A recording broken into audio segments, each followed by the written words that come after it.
Mardi 14 mars 2023, David Hallyday a accepté de se confier auprès de Télé Loisirs. Alors qu'il se préparait à sortir un nouvel album au mois de juin et à remonter sur scène, le fils du taulier n'oublie pas son père, décédé le 5 décembre 2017. En 1999, David Hallyday et Johnny Hallyday collaborent sur le titre 100% et l'album éponyme.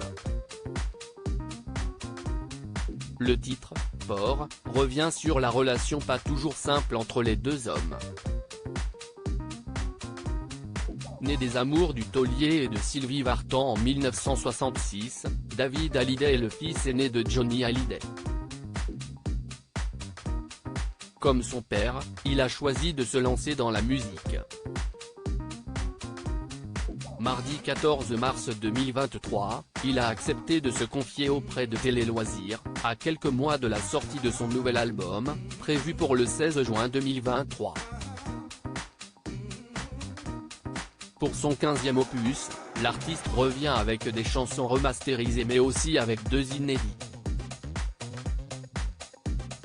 J'ai repris des anciens titres que j'ai faits pour moi et pour d'autres. Je les ai complètement rechantés, reproduits, réarrangés.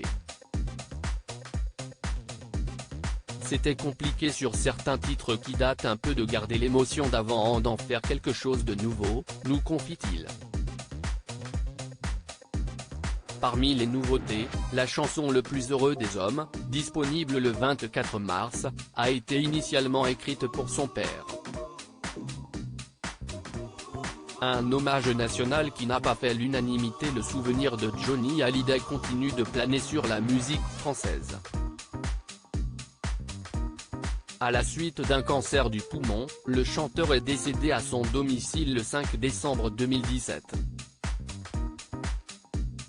Un immense hommage avait alors été rendu à l'artiste à Paris, avec ses proches, ainsi que des icônes du monde de la musique et des figures de la vie politique.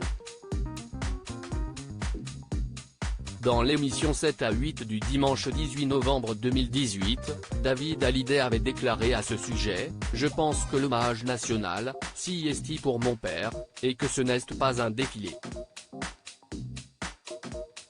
Il avait refusé de faire partie du cortège et avait choisi d'attendre devant l'église de la Madeleine pour assister à la cérémonie. Au cours de cette même interview, il révélera par ailleurs n'avoir jamais été concerté quant à l'organisation des funérailles de son père, qui a par la suite été enterré au cimetière de l'église de Lorient de Saint-Barthélemy, le 11 décembre. Il n'a donc pas pu choisir comment et dans quelles conditions il aurait aimé lui dire au revoir. David Hallyday, on va de l'avant mais on n'oublie pas pour autant, l'aîné de l'Elvis français garde en lui une blessure.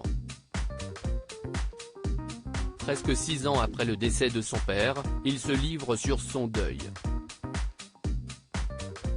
Ça va comme n'importe quel être humain qui a perdu quelqu'un de cher et qu'on aimait. Je ne suis pas différent de vous, confie-t-il à Télé Loisirs. Quand on a aimé ses parents, c'est toujours difficile de passer sa vie à reconstruire, ajoute-t-il.